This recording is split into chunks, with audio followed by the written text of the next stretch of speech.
Porque quando a gente falha, porque quando a gente comete algum erro, aquelas pessoas que estavam à nossa volta, que teoricamente diziam amigos, diziam que se importavam com a gente, mas quando a gente erra, quando a gente comete uma falha, essas pessoas são as primeiras a tirarem pedras, são as primeiras a se afastarem da gente. Por quê?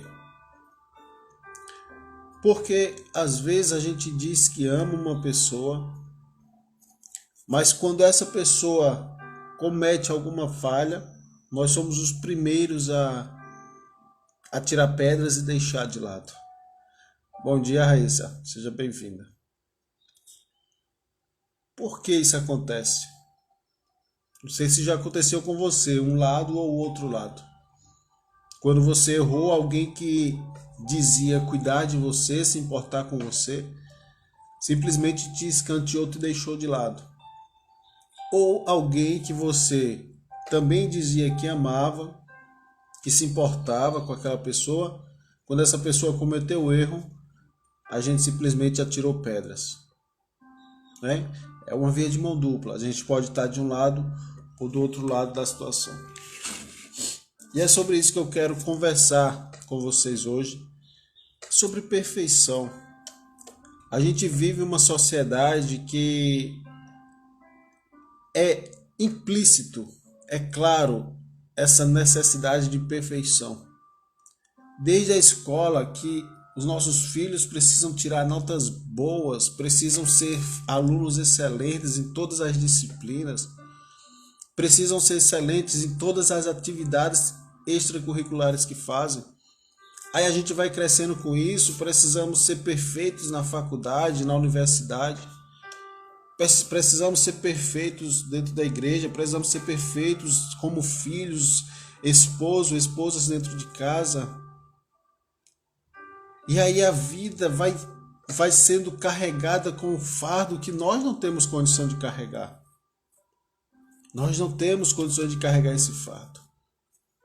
Só que quando cometemos um erro, uma falha, independente do nível de gravidade, não estou aqui, e não é essa a minha intenção, dizer pode cometer erros ou falhas. Eu estou dizendo que isso pode acontecer. Coisas simples e coisas mais graves podem acontecer. Só que o que eu quero trazer na raiz para você hoje é algo muito mais profundo. Para que eu se torne, para que eu, a partir de hoje, dessa mensagem de hoje, me torne uma pessoa melhor. E você também. Para que a gente possa estar em uma sociedade onde a nossa mente vai estar pensando diferente. As nossas emoções, elas vão ser diferentes a partir de hoje. As tuas emoções.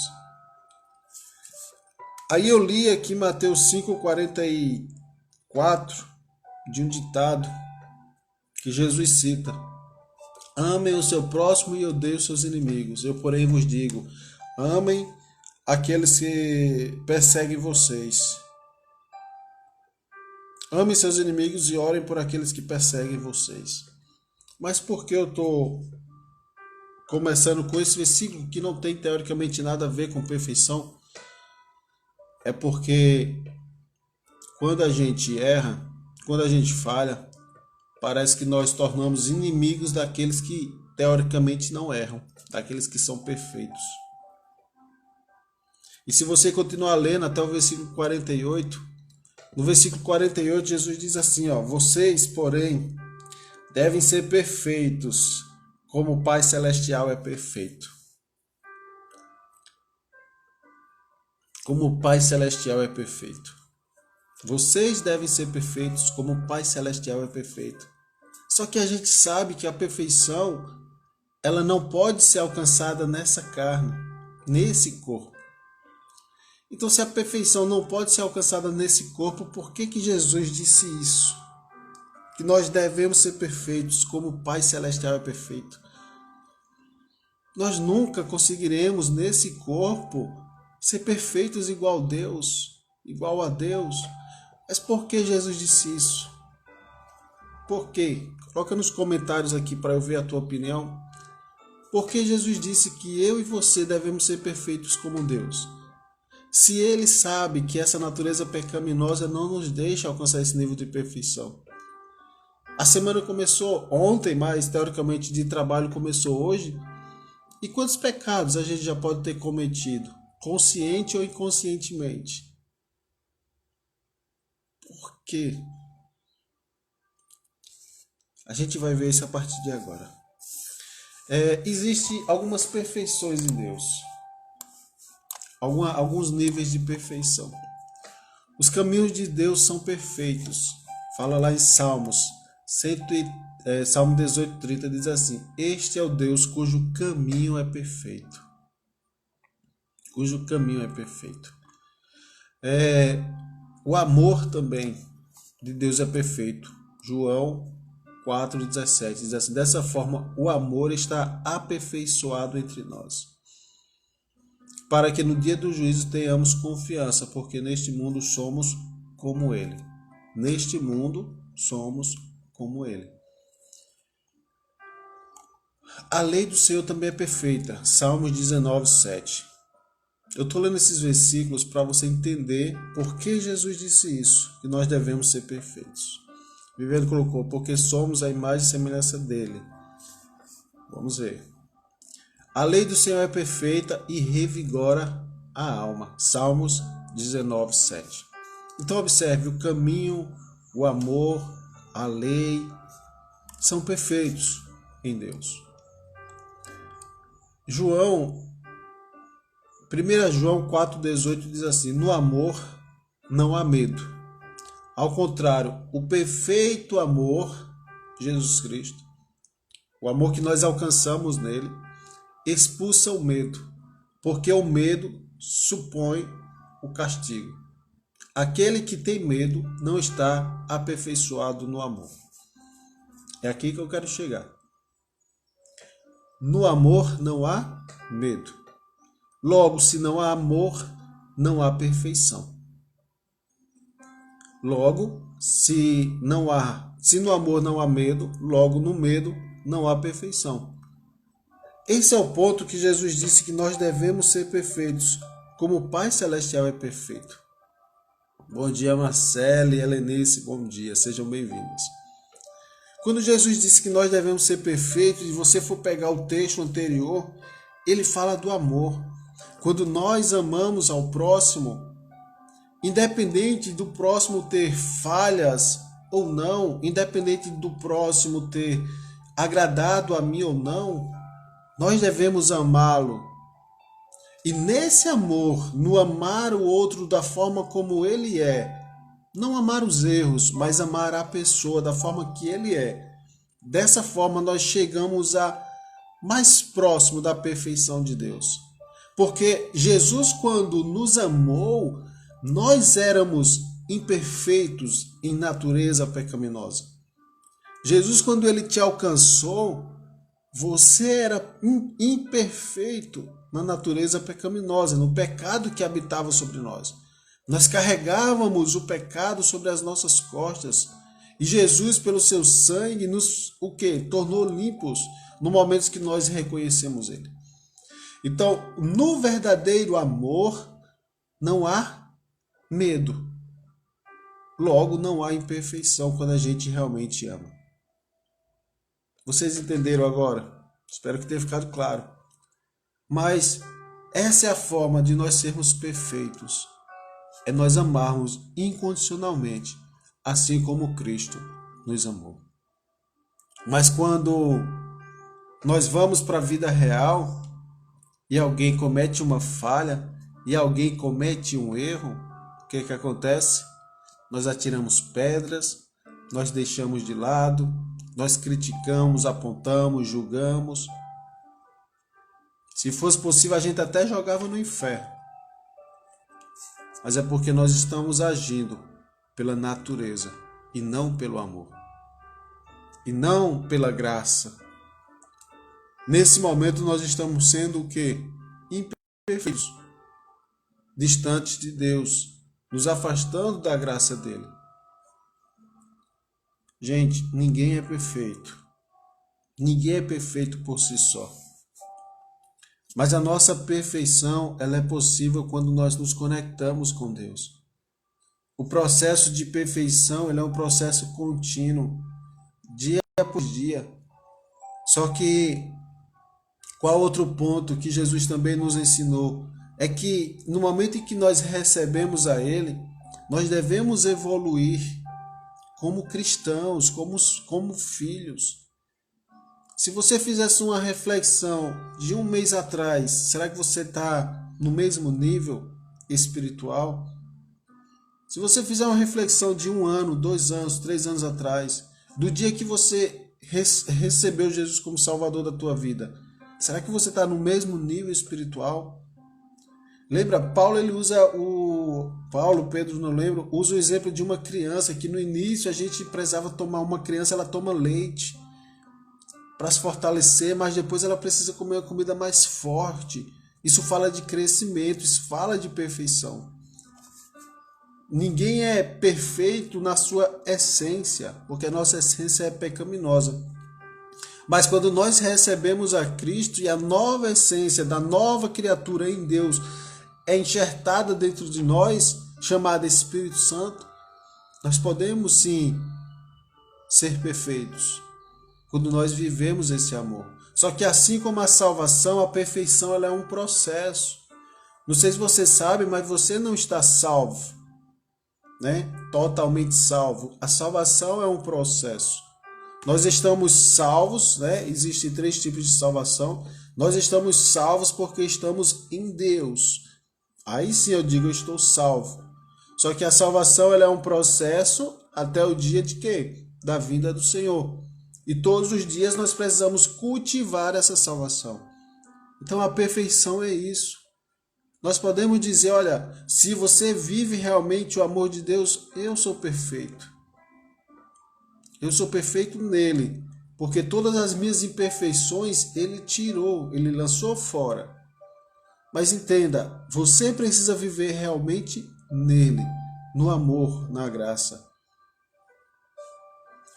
Pare e pensa, como é que você age quando alguém erra? Como é que você age quando você recebe a notícia de alguém que cometeu uma falha?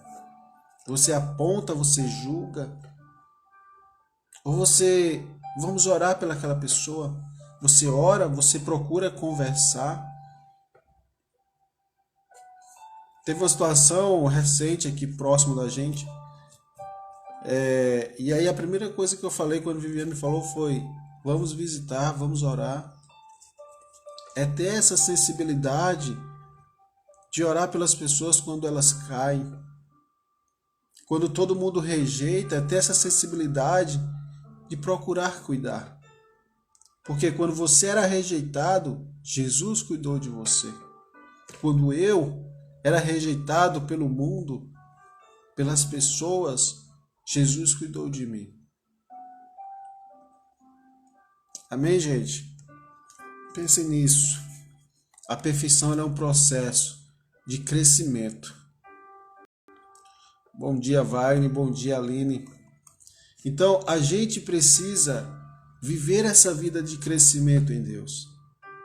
Se você imagina um navio que tem uma grande âncora no fundo do mar, aí o navio começa os motores são ligados e aí o capitão tenta colocar aquele navio para sair, e o navio não sai do canto, porque a âncora está lá embaixo, não permite com que o navio saia.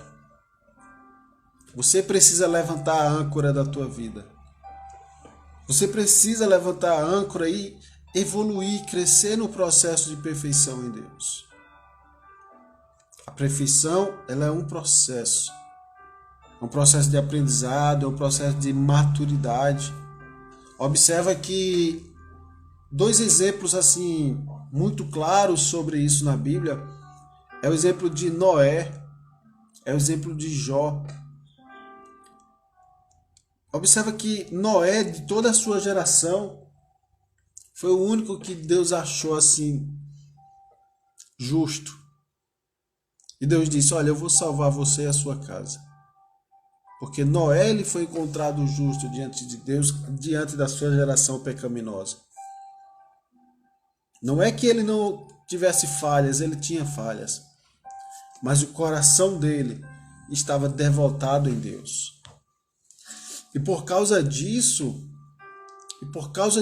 do coração devoto nesse processo de perfeição em Deus, é que ele foi escolhido para fazer a arca e salvar todos os animais e salvar a sua família. Jó, quando Satanás vai ali junto com os anjos para falar com Deus sobre Jó, aí Deus diz: olha, viste Jó, um homem perfeito, justo, íntegro nos seus caminhos? Aí eu te pergunto, Jó era perfeito? Ele tinha falhas, mas em Deus, ter o coração devotado no amor, verdadeiramente, no amor que a Bíblia nos ensina, ele foi encontrado justo diante de Deus. E por causa disso, a família dele foi restaurada, a vida dele foi restaurada. Deixa eu te perguntar, se Deus olhasse para você hoje, para a sua família hoje, será que a sua família seria salva por causa da sua integridade? Por causa do seu coração? A gente sabe que a salvação é individual. Mas você, eu, nós somos responsáveis por conduzir a nossa família. Você que é mulher, a Bíblia fala da mulher sábia que edifica a sua casa.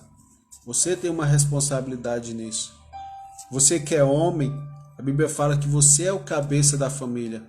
Existe uma responsabilidade sobre você para conduzir a tua família nesse amor, no verdadeiro amor. Nós precisamos ter esse coração amável, um coração com compaixão pelo próximo, assim como Jesus. Nós nos tornamos perfeitos à medida que vamos repetindo todos os passos do nosso Mestre, as ações do nosso Mestre, sendo imagem e semelhança dele. Foi o que Paulo falou. Aí nós vamos aumentando, evoluindo esse nível de perfeição. Só que aí vai ter pessoas que vão dizer: ah, mas tu agora quer ser santo, tu agora quer ser perfeito. Santo só Jesus, perfeito só Jesus. Peraí, mas tá aqui. Tá aqui, Jesus disse: vocês devem ser perfeitos, como o seu Pai Celestial é perfeito. Não é pecado eu dizer que eu sou perfeito, mas eu tenho que viver essa perfeição. Eu tenho que viver esse amor para poder dizer isso com propriedade. Sabe por que algumas pessoas não aceitam quando alguém diz eu sou santo? É porque a imagem de santo é aquela imagem da pessoa piedosa, amorosa, sabe, que não comete falhas, pecados. Aí sabe por que alguns ímpios e cristãos não aceitam quando alguém diz que é santo? É porque a vida dele não reflete o que ele está falando. A vida, as ações não refletem o que ele está falando. Então imagina você dizer que é perfeito. Se o mundo traz uma conotação de perfeição, alguém sem falhas, sem erros. E a gente sabe que não é isso.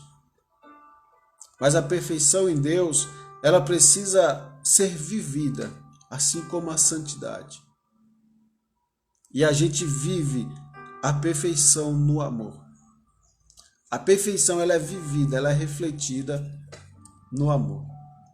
1 Coríntios 13:10 fala o seguinte: porém, quando vier o que é perfeito, quem é? Jesus. O que é imperfeito desaparecerá. É nesse ponto, gente, que todas as imperfeições, da natureza humana, elas vão ser de uma vez por todas aniquiladas. Aí você chega ao nível máximo de perfeição. Ao nível máximo de perfeição. Você pode dizer, mas Wellington, como é que eu vou ser perfeito? Eu sou humano, porque a gente usa muito esse fato, eu sou humano, eu cometo falhas, muitas vezes para dar desculpas para o nosso estilo de vida errante. O fato de nós sermos humanos não justifica a gente permanecer no erro ou permanecer no pecado. O fato de nós sermos humanos não justifica viver uma vida desagradando o Espírito Santo. Mas é o contrário. Por eu ser humano, é que eu preciso viver uma vida de santidade, de obediência. Por eu ser humano, é que eu preciso me esforçar para viver uma vida perfeita. Por existir essa natureza pecaminosa dentro de mim, que todos os dias, todas as horas, ela quer me levar para distante de Deus, é que eu tenho que decidir viver uma vida perfeita. A Bíblia diz, não sei onde é, no versículo diz, olha, sede vós santos em toda a maneira de viver. Sede vós santos em toda a vossa maneira de viver. Tudo, gente. Perfeição e santidade, elas estão juntas. Em toda a maneira, em toda a forma, em todas as ações, pensamentos, tudo precisa estar ali, a perfeição. Em seu lugar, o que Jesus faria nas tomadas de decisões que você precisa tomar? Em seu lugar, como Jesus iria reagir a uma acusação, alguém falando mal de você? O que Jesus faria? Tem um versículo que eu estou tentando lembrar aqui, se alguém souber, me diz, por favor, que fala sobre nós sermos irrepreensíveis diante dos homens. Deixa eu ver se eu acho aqui. Irrepreensíveis diante dos homens.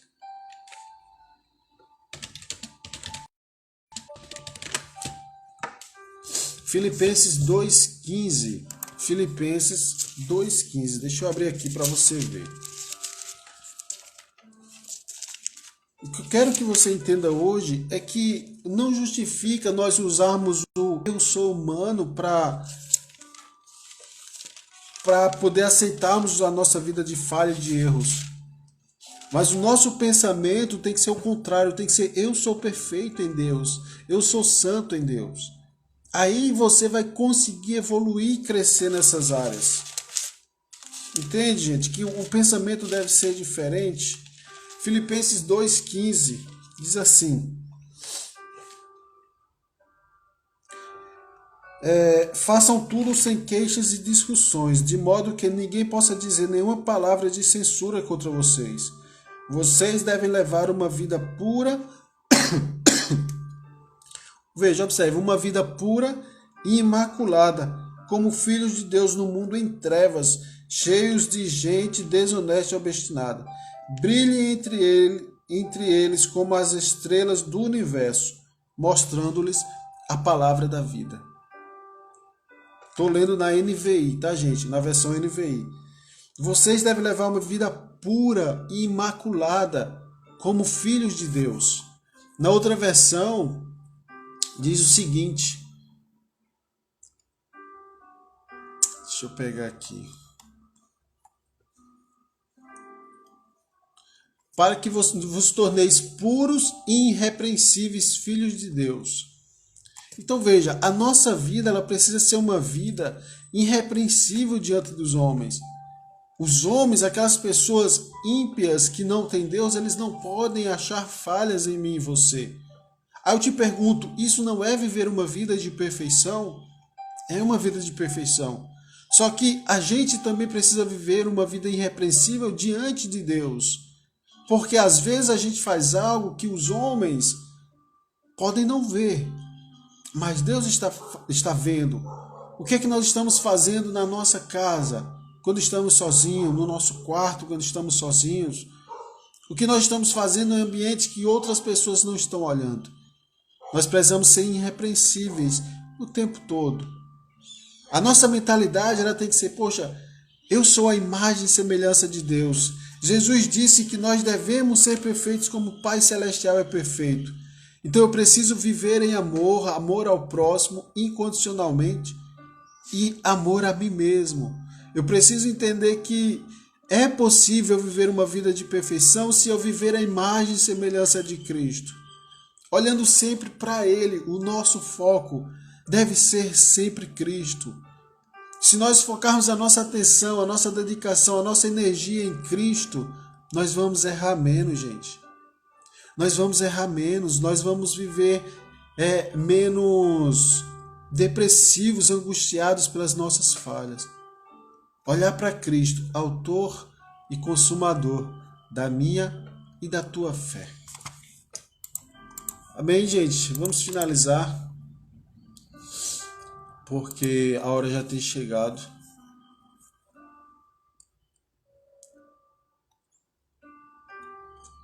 Para a gente finalizar, Efésios 4,13 diz assim: até que todos alcancemos a unidade da fé e do conhecimento do Filho de Deus, cheguemos à maturidade, atingindo a medida da plenitude de Cristo. Finalizo com esse versículo e eu vou te explicar de forma bem rápida. A gente precisa viver em unidade de fé e de conhecimento, ou seja, clareza sobre quem é Cristo. Unidade de fé e conhecimento do Filho de Deus, chegando à maturidade. Maturidade é quando a gente cresce, é quando a gente evolui, é quando a gente não está estagnado, para poder alcançar o que? A plenitude de Cristo. Então, o primeiro ponto é unidade. Quando a gente entende isso, o nosso casamento flui melhor, os nossos relacionamentos fluem melhor. Nós somos todos participantes de um único corpo, o corpo de Cristo. Então não tem por que eu julgar alguém que está caído, que cometeu uma falha. Mas pelo contrário, eu tenho que lembrar que ele faz parte do meu corpo. E nós fazemos parte de um único corpo, que é o corpo de Cristo. Amar a todos incondicionalmente. Unidade de pensamento, unidade de vida. Para que todos possamos chegar à plenitude de Cristo. Amém, gente? Que Deus abençoe vocês grandemente. Que possamos guardar isso, essa mensagem no nosso coração. Viver uma vida de perfeição, de santidade, mesmo sabendo que em algum momento a gente pode falhar. Mas isso não justifica a gente dizer que por sermos humanos vamos pecar. Mas pelo contrário, devemos ser perfeitos como perfeitos é o nosso Pai Celestial. Espero que de verdade essa mensagem tenha ficado no teu coração. Vamos orar pelo nosso amigo Jefferson, que vai estar passando por uma cirurgia hoje, para que Deus possa conduzir todo o processo, que ocorra tudo bem, em nome de Jesus. Vamos orar também pela tua vida, pela tua família, para que Deus possa nos dar uma semana de paz, uma semana abençoada, e que possamos viver essa nova vida em Cristo. Processo de crescimento. Essa devocional aqui é para que possamos crescer nele, para que possamos evoluir nele. Você tem evoluído? Você tem crescido dia após dia? Imagina uma plantinha quando a gente... Ontem eu estava cuidando das plantas aqui em casa e observa, quando você cuida dela, troca a terra, mexe ali na terra, coloca água, todos os dias você vai cuidando dela, ela vai crescendo um pouquinho por dia, até se tornar uma grande planta. Você tem crescido um pouquinho a cada dia? Faça essa reflexão. Se você não tem crescido, o que é que está te impedindo de crescer em Deus? Essa devocional é para te ajudar. Eu e você, nós crescermos um pouquinho. Sabe, é aquela água da planta. Essa devocional é a água da planta na nossa vida. É o adubo espiritual de Deus na minha e na tua vida, para que a gente possa crescer um pouquinho a cada dia. Um pouquinho a cada dia. Amém? Convida mais pessoas para estar aqui com a gente. Compartilha. Que Deus ele se agrada disso. Vamos tirar o print, Viviane? Vamos tirar o print. Hoje tem print.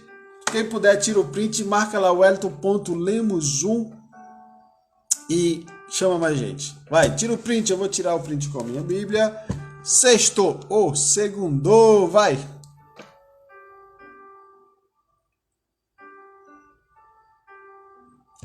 Foi?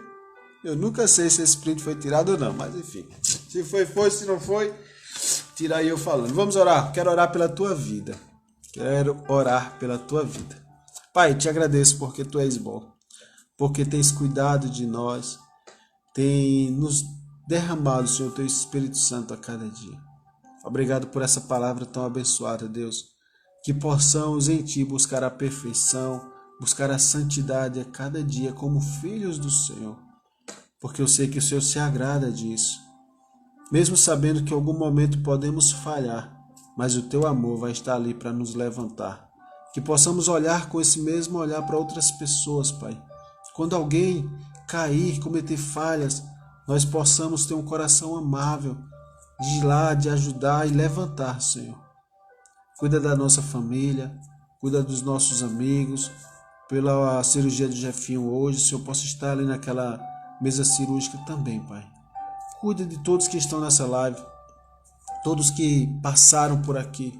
Cuida das nossas famílias, que é a base de tudo, Pai. Nos dá sabedoria para que possamos conduzir o nosso lar, a nossa família na Tua presença. Em nome de Jesus, um dia de paz, uma semana de paz, de prosperidade para todos nós. É o que eu desejo. É o que eu peço a Ti, meu Senhor. Meu amigo Jesus, cuida, Senhor, das nossas vidas, para que possamos crescer um pouquinho, Senhor, 1% a cada dia, para que possamos evoluir como verdadeiros filhos de Deus, irrepreensíveis diante de Deus e diante dos homens. Em nome de Jesus, assim eu oro e eu te agradeço. Em nome de Jesus. Amém, gente? Bom dia, Márcia. Seja bem-vinda. Gente, é isso. Beijão para vocês. Nos vemos amanhã. Amanhã, 7h02. Amém? Não se esquece, quarta-feira é Viviane. Eu tô muito animado.